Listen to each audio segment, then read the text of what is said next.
We've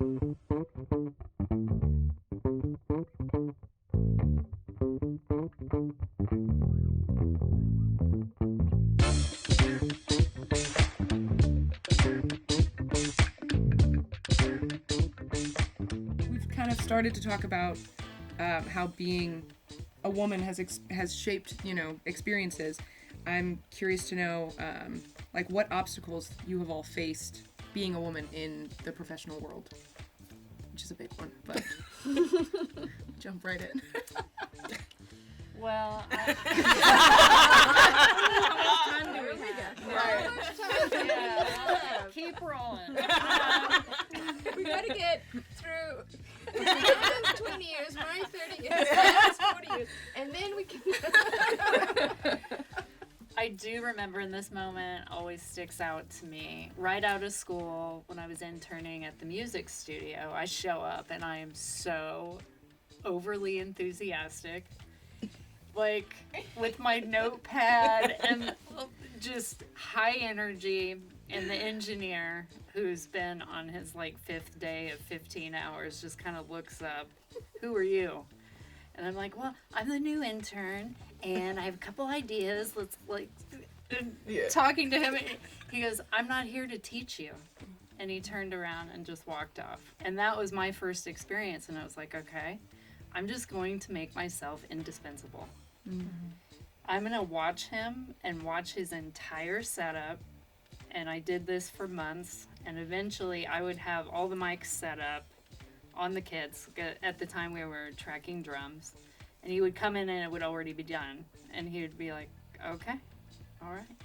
But it took so much longer than it should have, because I feel like had there been some coaching, that I would have advanced so much quicker. I was thinking, oh wow, so I have to be better and I have to really study up to even be taught. And that's interesting. That's a crazy thing to experience when you're entering an industry. As a young woman. As a young woman, I mean, the story ends well. We became great friends, actually. It turned out being a great, catalyst for the rest of my career. But yeah, having that as your first experience is not. Was your pin fuzzy though? The flower. I could just see it she's like, I'm ready. It's like, are you serious? When I could go back to my first story about Wipeout. Wipeout had 4 women on it, right, in the 90s. Where the art director was a woman. The lead engineer was a woman. There were many women on the team. And so we had a completely different start in the industry, and my worst moments came much later. Mostly, I think, when corporate America, started to come in and take over the gaming industry, when it wasn't small private game studios or indie studios, and it became more of a bigger monetary concern. And then all of a sudden, I was too much like a man. That was literally a feedback that I got. You behave too much like a man, or I am too brusque, or I'm mean. I've heard that many times. I'm a mean person, and my feedback to people is insulting. Exact same feedback given by a man is not. Up until I'm coming to Formosa, it was really quite almost to a point where I thought something was wrong with me. I literally thought something was wrong with me. To that point, I'm like, I'm done. I can't keep doing this. Well, I didn't have any of the support that I would have in this room. You are the only woman in a board meeting, the only woman in an executive review. I have sort of a more recent, like, speaking of time frames, and it was kind of a shocking exchange to experience roughly 5 years ago, let's say, so that's pretty recent. Yep. But just being in a leadership role, in charge of projects, departments, people, finances, just the whole shebang, right? But yet, if you're the woman in the room, you're not spoken to directly. But I was lucky enough to be in a situation where the male that I was with redirected the attention where it needed to go. And from there, I was able to kind of assert myself. It made me go, okay, this is the thing. We're still dealing with this. Still dealing with it. Look alive, ladies. I've spent a lot of time mentoring and coaching women in the past as well. There's like 3 main things that I would have people practice. Like when your idea is being appropriated by someone else in the room, get up and move around the room. You don't have to stay seated and then repeat the idea and say, as I was saying, blah blah blah blah blah, right? So there's so many tactics that we've had to adopt to be heard, where no man has ever had to do, because they just get heard. It's interesting because my experience is like right in between both of you guys, where I would fight to get that seat at the table, and I would either be fighting with women at the table, and you're like, why is this happening? Or men wanting, fall on the sword so it looks better. I'm like, why does that look better if I fall on the sword than you do? Because you're a man. But also being in that situation of being a woman. So I had customers that I would only get because they responded better to women. They would only do business with women because they liked more of our energy. And, sometimes you're like, I can only giggle so much before this is a little weird. But also, I was a huge tomboy growing up. So I was a huge sports head. I was everything embodied, like you were saying, Louise, of being told, like, can you act a little bit more feminine, please? Can you act? And I'm like, but why? Why can't I just be myself? Yeah. This is who I am. This is what should be respected, not, well, this is how a woman should act. Yeah. And that's that box that I think, thank God we're getting out of it. Yeah, and to that point, I think it's important to back each other up when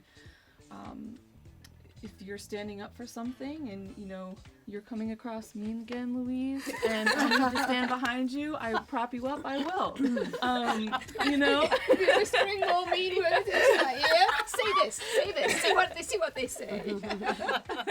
No, but I think it's important because you're likely being direct, you're getting to the point, you're handling business, and you're being judged for that.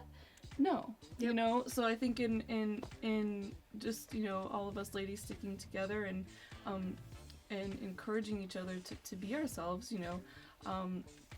I find it challenging, person to person, sometimes client to client, situation to situation. Am I being true to myself, or am I just bending to get through this situation to survive? And so breaking that pattern, breaking that cycle, and just being respected for who you are. So now we're going to be going on to sort of talking about advice to others. I'd be curious to know, what do you want to tell other women trying to find their place in leadership? I think that goes back to my one of my original comments, that I don't think leadership is a place, or that you find a place there. I think it's something you are. I also don't think of leadership as a thing, right? I feel like it's more who you are as a person. So you're bringing your integrity, you're bringing your authentic self, you're empowered by what you're the people around you that support you, your voice being heard, and how your voice is being heard, and a safe place to do that. I think we all agree that Formosa is a place to do that.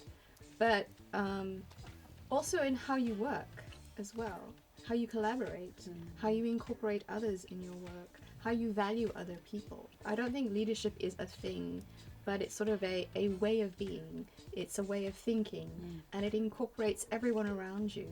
And you are a support for other people, and other people are a support for you. Coming into a space where everyone knows a whole lot more than I do. I think the biggest thing that helps me is to realize that while everyone knows a lot, no one knows everything. And that is seeing that everyone is human, not putting people up on a pedestal, and understanding that they have this knowledge, they've learned it. I can learn it too. And so I think having that helps to combat the natural imposter syndrome of, I don't know what I'm doing and I'm a fraud, and everyone else knows what they're doing and I'm the only one that doesn't. And so I think being able to put that into perspective sort of takes away that feeling. Oh, that's good. Yeah. And knowing that you're in a space that allows that and accepts that and promotes that and supports it, right? You know, you don't always have that vibe other places. I know I haven't had that in my past, and but here working at Formosa Group, you know, we have that support. We have each other. We have this wonderful group of women here to set these examples for people and to help our teams and departments grow in that way, which I think is huge. I have some advice for my 25-year-old self as well, and I think it stems from just stepping out of your comfort zone. Allow yourself that room to grow and breathe, because when I look back at all those times where I was scared to try something or thought I didn't have what it takes or self-doubt sets in, I look back and I'm like, dang, those are my greatest accomplishments, and look at what I achieved. And you know, so embrace those times, go for them, you know, don't shy away from them. I think that what Eric has said, it really resonated with me. I would tell my 25-year-old self, just go for it. I learned early on the acronym of FAIR, which is fear is false evidence appearing real. And I've kept that in my brain for many, many years. But it took me a little while to go for it. You know, there was just a fear of rejection and being ridiculed, and I had experienced that from some powerful men in my career. But I wish I wouldn't have been as fearful as I was to maybe take on some challenges that I was afraid to take on in my 20s especially. I think I grew up in a house with a very confident, short man, my grandfather, and he loved himself a lot.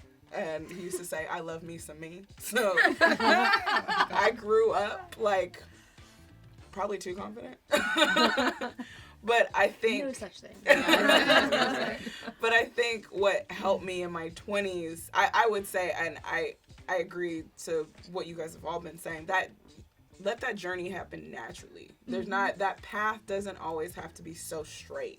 It could easily wind. It could easily split, and let it happen.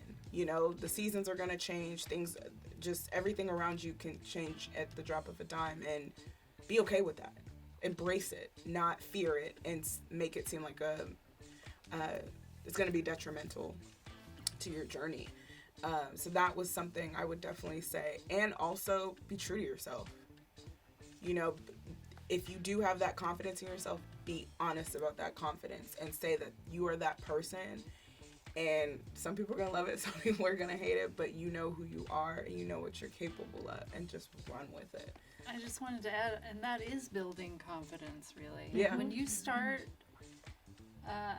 taking care of yourself above the work, which you absolutely should, which I'm sure you all can relate. There was a point in time where the work was everything. Yep. The work will always be there, but you have to take care of yourself, your family, your relationships. And for me, stop people pleasing. You don't need to make everyone happy. Because you never will. You never will. Yeah. You never will. But that builds confidence when you take care of yourself. You know, you have the work-life balance. The work and the challenges that come up do not hold as much weight when the rest of your life is balanced. That's what I find. Yeah. That's a good point. And I think that's a wrap. Wow. Oh. Good. Awesome.